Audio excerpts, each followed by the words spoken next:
Function Runtime Analysis, Part 1, Basic Terms. Function runtime analysis is a basic feature in embedded software development, especially for real-time and timely critical applications. Real-time trace recordings that do not require any changes of the target application form the basis of the runtime measurement. Trace recordings sufficiently long for a function runtime measurement usually require a Trace32 trace tool.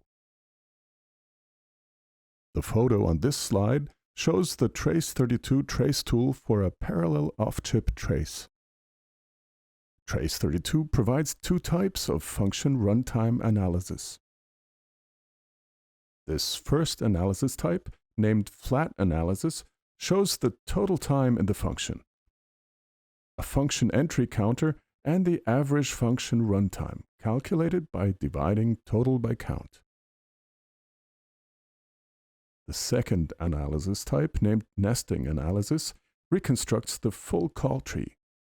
It can calculate details such as the min, max, average time of a function, or how often a function was interrupted. This video conceptually introduces both types based on a simple application. Flat function runtime analysis is based on the symbolic instruction addresses of the trace entries. This is why the command name is trace statistic symbol. Strictly spoken, this command does not analyze functions, but address ranges of the program. The result shows how much time the program has spent in the individual address range, and functions are certainly address ranges. If we look at the trace listing, each executed instruction is marked with a timestamp. Trace statistic symbol assigns the time needed by the instruction to the corresponding address range. The fact that this command works relatively simple has many advantages. The analysis is robust, even against trace gaps or errors. The analysis includes assembler or library function. The analysis is easy to use. Only if a rich OS, such as Linux, is used, some extra work is required to ensure that the virtual addresses are mapped correctly to the program code ranges. The analysis quickly presents its results. Now that we understand what the command does, what details are displayed in the trace statistic symbol window? The command found 43 address ranges in the trace.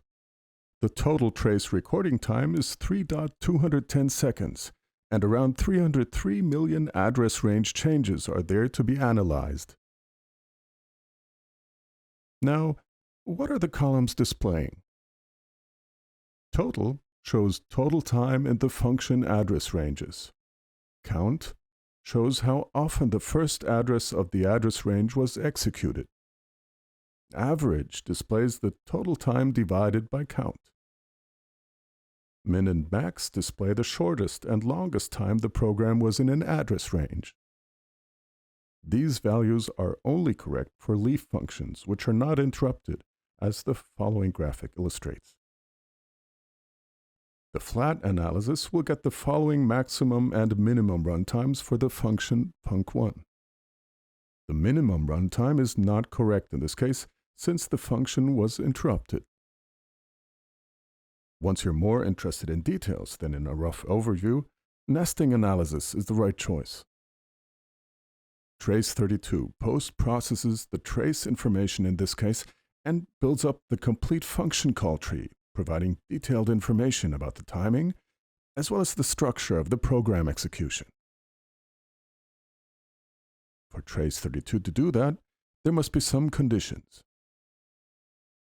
Function details are necessary to detect function entries and exits, so assembler function cannot be included. Function entries and exits must be clearly identifiable. In fact, code optimization might cause issues, as well as gaps or errors in the trace recording. Interrupts and their nesting have to be clearly identifiable based on the trace protocol in use. It has to be clear what belongs to a call tree. As soon as an OS is used, every task, as well as the kernel, have their own call trees. So Trace32 has to be OS aware for this analysis. Our simple demo application, without OS, perfectly fulfills all requirements.